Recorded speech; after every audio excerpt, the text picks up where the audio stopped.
नमस्कार शिक्षक साथियों, एक बार फिर से स्वागत है आपका चैनल चर्चा विथ मी में। साथियों, जैसा कि आप जानते हैं कि नया शैक्षिक सत्र प्रारंभ हो चुका है और नए शैक्षिक सत्र के साथ नया उत्साह, नई जिम्मेदारियों के साथ हम अपने विद्यालय को निपुण विद्यालय बनाने के लिए एक बार पुनः जोश उत्साह के साथ लग चुके हैं। साथियों, जैसा कि आप जानते हैं कि पिछले सत्र में कुछ नई जिम्मेदारियों के साथ हमने अपने सत्र को शुरू किया था और उसी के संबंध में एक कसमकस का भाव लगभग सभी विद्यालयों में है कि जो कक्षा 1 में पिछले सत्र में जो जिन अध्यापकों ने पढ़ाया है, क्या इस सत्र में भी वही अध्यापक पढ़ाएंगे या दूसरे अध्यापक भी पढ़ा सकते हैं। इस पे कहीं ना कहीं एक चर्चा का विषय बना हुआ है यह बिंदु, और कुछ विद्यालयों में इस पे मनमुटाव की भी स्थिति आ रही है। तो इसका हम समाधान करने के लिए इसी बिंदु पे विस्तृत चर्चा करने के लिए आपके सामने हाजिर हुए हैं। तो इस वीडियो को पूरा देखिए और जानिए कि क्या इसका समाधान है। पहले ये देख लीजिए कि जो सत्र 2023-24 में कक्षा 1 में कौन पढ़ाएगा, ये जो बिंदु है इसमें कक्षा 1 में पढ़ाएगा कौन, इस पे चर्चा क्यों ज़्यादा हो रही है। तो विगत सत्र में कक्षा 1 में पढ़ाने वाले शिक्षक को शिक्षण क्रिया के साथ साथ विभिन्न जिम्मेदारियों का निर्वहन करना था। उनको विद्यालय में जाने के बाद पढ़ाना तो था ही, पढ़ाने के साथ साथ विभिन्न अन्य जिम्मेदारियों का भी निर्वहन करना था। शिक्षण क्रिया के अलावा अभिलेखीकरण के विभिन्न चरण थे। जैसे कक्षा 1 में जो पढ़ाने वाला अध्यापक होगा वह बाल वाटिका का नोडल शिक्षक भी होगा, यानी कि कक्षा 1 के साथ साथ उसको बाल वाटिका अर्थात जो आंगनबाड़ी यानी प्री प्राइमरी 3rd के स्टूडेंट हैं उनके शिक्षण में भी उनको सहयोगात्मक शिक्षण की भूमिका निभानी थी। ठीक है, इसके साथ साथ जो आंगनबाड़ी के बच्चे हैं उनको प्रेरणा पोर्टल पे क्या करना था, रजिस्टर्ड भी करना था। दूसरा बिंदु है कि कक्षा 1 के जो शिक्षक हैं उनको विभिन्न अभिलेख भी बनाने थे। जैसे स्कूल रेडीनेस पंजिका बनानी थी, उनको शिक्षक डायरी भरनी थी, उनको चहक पंजिका मेंटेन करना था, बनाना था, उनको आकलन प्रपत्र भरना था, यानी कि प्रत्येक कक्षा के बच्चे का 10-10 प्रश्न का 14-14 प्रश्न का एक आकलन प्रपत्र भरना था और वह कक्षा शिक्षण के प्रारंभ में ही भर देना था। और चहक के प्रथम चरण में यह भरना था और चहक के द्वितीय चरण में जो कार्यक्रम चहक है उसमें इसका क्या करना था, प्रकटीकरण करना था कि देखिए मैंने चहक के प्रथम कार्यक्रम में जो भरा गया था या बच्चे का जो IQ लेवल या यूं कहिए कि जो आकलन करना था उसमें बच्चे का ये स्तर था और मैंने एक सत्र में 1 साल में पढ़ाने के बाद इस स्तर पे लाया है। ठीक है, तो ये कुछ जिम्मेदारियां थी। चहक कार्यक्रम आपने पिछले दिनों देखा कि कराना तो थोड़ा सा पहले ही था लेकिन थोड़ा विलंब से हुआ, लेकिन हुआ है सारे विद्यालयों में। ठीक है, तो वो जिम्मेदारी भी कहीं ना कहीं हेडमास्टर के साथ साथ कक्षा 1 के पढ़ाने वाले शिक्षक की ही है। दूसरा, कक्षा 1 के शिक्षक को चहक कार्यक्रम का भी आयोजन करना, जो मैंने अभी बताया कि चहक कार्यक्रम में क्या करना था कि एक छोटा सा उत्सव का माहौल वहाँ पे ऑर्गेनाइज करना था। सारे अभिभावकों के साथ मिलके बच्चों के विभिन्न गतिविधियों के साथ वहाँ पे प्रकटीकरण का कार्यक्रम था। बच्चों के निपुण से संबंधित सारे वहाँ पे योजनाओं का कह लीजिए या विभिन्न कार्यक्रमों के आदान प्रदान या उसका प्रकटीकरण का एक मंच प्रदान किया गया था बच्चों को, अभिभावकों के साथ कक्षा 1 के शिक्षकों का। उसमें हेडमास्टर को अहम भूमिका निभाई थी, लेकिन उसकी जवाबदेही या यूं कहिए कि विशेष भूमिका उसमें नेतृत्व करता हेडमास्टर थे, लेकिन उसमें मेन आयोजक कक्षा 1 पढ़ाने वाले शिक्षक ही थे। इसके अलावा कक्षा 1 के शिक्षक को स्कूल रेडीनेस कार्यक्रम के अनुसार शिक्षक करना था और स्कूल रेडीनेस कार्यक्रम की पंजिका भी बनानी थी। कक्षा 1 में पढ़ाने वाले शिक्षकों को विभिन्न गतिविधि आधारित शिक्षण देना था। जैसा कि आप जानते होंगे कि विगत सत्र के पहले जो कोरोना काल था वह हमारी कक्षाएं या हमारे विभिन्न प्रकार के बच्चे जो विभिन्न परिवेश से आ रहे थे वो बहुत ज़्यादा प्रभावित हुए थे। तो उनको एक समान अवसर देते हुए एक समान लाने के उद्देश्य से उनको भाषाई आधार पर विभिन्न गतिविधियां, कहानी, कविताओं के आधार पे उनके अंदर एक रूपता लाने के लिए आपसी उतार चढ़ाव या यूं कहिए कि आपसी जो उनके अंदर विभेद थोड़ा बहुत है उसको दूर करने के साथ साथ उनमें एक आदान प्रदान, विचारों के आदान प्रदान हो सके, इसके लिए गतिविधि आधारित शिक्षण करने थे जो स्कूल रेडीनेस ट्रेनिंग में भी बताए गए थे। ये सारे चीज़ें उसमें थी। अब इसके बाद क्या है कि कक्षा 1 में पढ़ाने वाले शिक्षक को, जो शिक्षक कक्षा 1 में पढ़ाने वाले हैं, उन शिक्षक को उक्त कार्य के अनुसार शिक्षण कार्य करने थे और विगत सत्र में गतिविधि आधारित शिक्षण किया गया था। मैंने ऊपर बताया ही स्कूल रेडीनेस कार्यक्रम में ये विशेष रूप से इसमें बताया गया था कि गतिविधि आधारित शिक्षण होना था।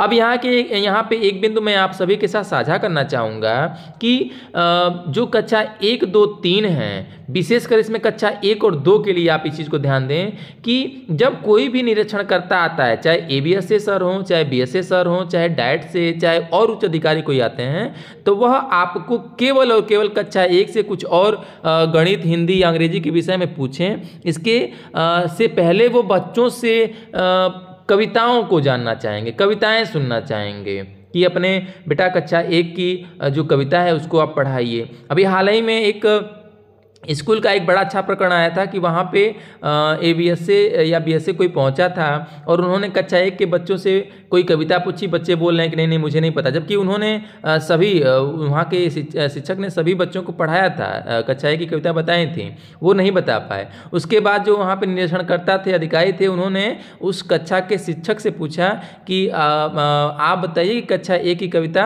आपने नहीं बताया है? तो उन्होंने कहा नहीं सर मैंने बताया है। तो उन्होंने कहा कि अच्छा ठीक है, कक्षा 1 के पहले पाठ की कविता क्या है आपने बताया है। तो अब होता क्या है ना कि जब अधिकारी आते हैं तो आपके अंदर एक असहज कह लीजिए, एक डर कह लीजिए, या जो भी एक पूर्वाग्रह से आप ग्रसित होते हैं वह आपके अंदर इतना हावी हो जाता है कि आप पढ़ाए रहते हैं, ठीक है। तो लेकिन वो दिमाग काम नहीं करता है। अब जो भी स्थिति उत्पन्न हुई हो, वो शिक्षक उस समय कक्षा 1 में जो कविता की या यूं कहिए कक्षा 1 की जो हिंदी की पहली कविता है, मेरा देश सलोना देश, वो उसको नहीं बता पाए, ठीक है। और वहाँ पे ठीक है, उस अधिकारी या ऐसे अधिकारियों की मैं हमेशा तारीफ करता हूँ जो एक सहयोगात्मक भाव से आते हैं, उनको सिखाने या उनके मार्गदर्शन की भूमिका के साथ आते हैं, न कि उनकी कमियां निकालने शिक्षकों की आते हैं। ऐसे अधिकारियों की तारीफ होनी चाहिए और मैं वहाँ पे उनकी तारीफ करूँगी कि वहाँ पे उन्होंने उस शिक्षिका के साथ या उस शिक्षक जो भी रहे हों उनके साथ उन्होंने इतने अच्छे से व्यवहारात्मक रूप से उनको मजबूती प्रदान करते हुए कहा कि अरे आप घबरा रहे हैं, घबराइए नहीं, ये चीज़ें आप लोग सोचिए कि इसको बताइए आप इन शिक्षक को। हाँ, तो वहाँ पे ठीक है, एक माहौल खुशनुमा हो गया, लेकिन ये चीज़ें आप ध्यान दीजिए कि बहुत जब आप घबराएंगे तो बच्चों को आप कैसे सिखा पाएंगे। तो बच्चों को जो कक्षा 1, 2 के हैं उनको आप कविताएं, कोई गतिविधियां, जैसे बहुत सी गतिविधियां हैं, जैसे मेरे 5 बत्तख थे जो विभिन्न ट्रेनिंगों में बताए जाते हैं, फिर जो है एक पेड़ लगाऊं ऐसा, तो ये सारी गतिविधियां आप बच्चों से कराइए, बच्चे बहुत ही खुशमय माहौल के साथ उसको सीखेंगे, ठीक है। तो ये पहले आप बच्चों को भाषाई ज्ञान दीजिए, उसके अलावा इन सारी चीज़ों को भी आप ध्यान दीजिए, ठीक है। तो इसके बाद कह रहा है कि अब बहुत से विद्यालय में यह असमंजस की स्थिति बनी हुई है कि कक्षा जो 1 में पिछले सत्र में शिक्षण कार्य किए हैं अध्यापक, क्या वही पुनः कक्षा 1 में पढ़ाएंगे, ठीक है, या दूसरे अध्यापक पढ़ाएंगे। तो अब ये तो प्रश्न आ गया और मैंने ये देख लिया इस वीडियो में कि कक्षा 1 में पढ़ाने वाले शिक्षक को पिछले सत्र में क्या क्या जिम्मेदारी मिली थी। अब ये है कि क्या जो पिछले सत्र में पढ़ाए हैं वही सत्र में भी पढ़ाएंगे। तो इसका जवाब ये है कि इसके लिए कोई अधिकृत आदेश नहीं है कि जो विगत सत्र में कक्षा 1 को पढ़ाए हैं वही इस सत्र में भी कक्षा 1 को पढ़ाएंगे, और न ही कोई ऐसा आदेश भी है कि वो नहीं पढ़ाएंगे, ठीक है। तो ये चीज़ें हो गई, क्लियर हो गई। तो कोई एक दूसरे पे ये समझिए कि आप दबाव दे के आप ये काम नहीं करा सकते हैं कि आपको ही पढ़ाना पड़ेगा। कुछ विद्यालयों में एक अध्यापक के दौरान चर्चा के दौरान ये चीज़ें निकल के आई हैं कि वहाँ पे कोई भी अधिकारी या सुपरविजन के दौरान ARP आते थे तो वो कक्षा 1 में ही जाते थे और उनको ये जितने भी अभिलेख बनाने वो सारे बनाने भी होते थे और कक्षा शिक्षण भी कराना होता था। तो थोड़ा सा वर्कलोड उनका ज़्यादा हो गया है, तो इस वजह से वो कक्षा 2 में जाना चाहते हैं। तो इस तरह से भागना भी कहीं ना कहीं ठीक नहीं है, लेकिन हाँ, ये केवल एक ही व्यक्ति पे सारे स्टाफ जो है जिम्मेदारी दे दें, ये भी ठीक नहीं है। अब यहाँ पे ये चीज़ें स्पष्ट हो गई। आप अपने ARP से भी इस विषय में चर्चा कर सकते हैं। और दूसरी चीज़ एक निकल के आई है कि इसमें एक व्यवहारिक दृष्टिकोण से भी देखिए, जब कक्षा 1 में जिस शिक्षक ने पढ़ाया है, ठीक है। कक्षा 1 में जिस शिक्षक ने पढ़ाया है, अगर मान लीजिए कक्षा में 20 छात्र हैं तो उसमें 20 छात्रों के विषय में कक्षा 1 का वह शिक्षक भली भांति जान चुका है कि किस कौन सा बच्चा भाषा में निपुण हो चुका है, कौन सा बच्चा गणित में निपुण हो चुका है, ठीक है, और किस बच्चे को हमको किस प्रकार से पढ़ाना है। जैसे कुछ बच्चे होते हैं जो वो संकोची प्रवृत्ति के होते हैं, तो उनको दूसरे आपको जो है वे में पढ़ाना है। कुछ बच्चे ऐसे होते हैं जो जानते तो हैं लेकिन बहुत शैतान होते हैं, तो उनके लिए आपको दूसरा अपना रणनीति अपनानी होती है। तो वो आपने 1 साल उन बच्चों के साथ समय गुजारा है, तो आपको ये भली भांति पता है कि मुझे जो बच्चों को निपुण की जो लक्ष्य हैं कक्षा 1, 2, 3 का या अन्य कक्षाओं का, उसको किस प्रकार से पूर्ण कराने में कौन सा तरीका अपनाना है, किस प्रकार से वो बच्चा पूर्ण होता है, ये सारी जिम्मेदारियां, ये सारा आपने आकलन कर रखा है। तो जब आप उसी बच्चे को लेके कक्षा 2 में जाएंगे तो निसंदेह ऐसे अध्यापक, यानी जो कक्षा 1 में जिस अध्यापक ने कक्षा 1 को पढ़ाया है, अगर वही उन्हीं बच्चों को कक्षा 2 में पढ़ाएंगे तो कक्षा 2 के लक्ष्यों को प्राप्त करने में उन्हें बहुत ही आसानी होगी। ठीक है, ये दूसरा तर्क हो गया। तीसरा, कक्षा 1, 2, 3 के लिए जो भाषा और गणित के लक्ष्य के लिए निपुण भारत मिशन जो ट्रेनिंग कराई गई है वह तीनों कक्षाओं के लिए कराई गई है। तो आप विशेष रूप से ये देखें कि आप 1, 2, 3 पे ही विशेष फोकस दिया जा रहा है कि हमारा आधार ही मजबूत होगा।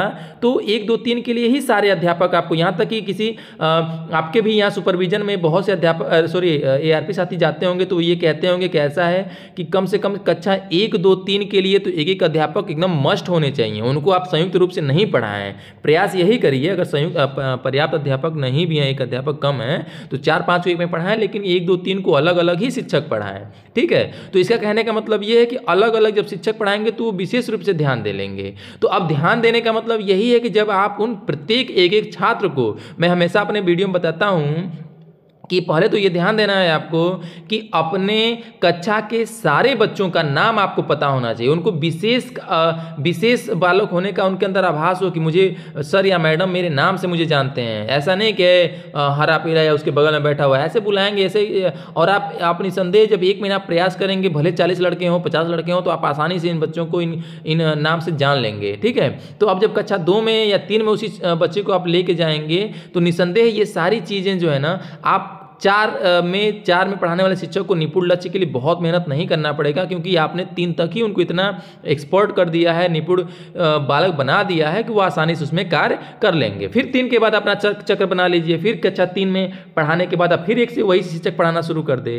ठीक है, तो 1 में पढ़ाने वाला शिक्षक ही व्यवहारिक रूप से भी है और आपसी तालमेल के साथ सारे अध्यापक क्या होंगे कि वो थोड़ा सा उनके अंदर भी ये चीज़ें आएंगी कि चलो मैंने 1 को पढ़ाया है, अब उन्हीं बच्चों को लेकर मैं 2 को जाऊंगा, उन्हीं बच्चों को लेकर मैं 3 को जाऊंगा। तो वो एक जो लक्ष्य है उनके सामने भी एक नई चुनौतियों के साथ आएगा। ठीक है, तो ये दूसरा तर्क हो गया। तीसरा तर्क ये है, तीसरी बिंदु ये है कि जो कोई भी अध्यापक या कोई भी विद्यालय में आपसी सहयोगात्मक भावना बहुत नितांत आवश्यक है। ये कोई बिंदु ऐसा नहीं है कि आप इस पे कुतर्क करते हुए, बहस करते हुए, नहीं मैं नहीं पढ़ाऊंगा, आप पढ़ाइए, आप नहीं पढ़ाएंगे आप पढ़ाइए, क्योंकि ये सारी चीज़ें ना आप एक इसको बर्डन के रूप में मत लीजिए। इसको आप एक आनंददायी शिक्षण के रूप में लीजिए, एक नई चुनौती के रूप में लीजिए कि हमें निपुण बालक बनाना है। निपुण बालक से ही निपुण कक्षा बनेगी, निपुण कक्षा से ही निपुण विद्यालय बनेगा, और निपुण विद्यालय से ही आपके विकासखंड और जिला और प्रदेश बनेगा। ठीक है, तो आपको ये समझिए कि आपको आपके निपुण बालक से आपका पूरा निपुण प्रदेश तक का सफर आपको तय करना है। ठीक है, तो ये सारे बिंदु ऐसे हैं जिस पे आप आसानी से आपसी भाईचारा और आपसी सहयोगात्मक भाव से इस चीज़ को समाधान कर सकते हैं। ठीक है, बाकी किसी भी प्रकार की सहायता के लिए, किसी प्रकार की आगे जानकारी के लिए आप मुझे भी कमेंट कर सकते हैं, या अपने ARP, SRG, ABS से या अपने अन्य साथियों से भी आप चर्चा के द्वारा इन सारे मुद्दों पे, इन सारे बिंदुओं पे एक चर्चा के द्वारा, चाहे आप संकुल की मीटिंग में जो होती है उनमें भी आप इस बिंदु को उठा के आप एक चर्चा के साथ इस चीज़ को समाधान कर सकते हैं। ठीक है, इस चीज़ को ध्यान देंगे कि होता क्या है, मैं इस चीज़ को बार बार बताता हूं कि शिक्षक डायरी या कोई भी अभिलेख जो करने होते हैं उसको कल पे न टालें, उसको आज से ही बनाना शुरू कर दें। ठीक है, इस वीडियो में बस इतना ही। उम्मीद है इस वीडियो में चर्चा की गई बिंदु आपके लिए सहायक होगी। अगर कोई सलाह या सुझाव आप देना चाहते हैं तो जरूर कमेंट करें। मिलते हैं अगले वीडियो में, तब तक के लिए नमस्कार शिक्षक साथियों।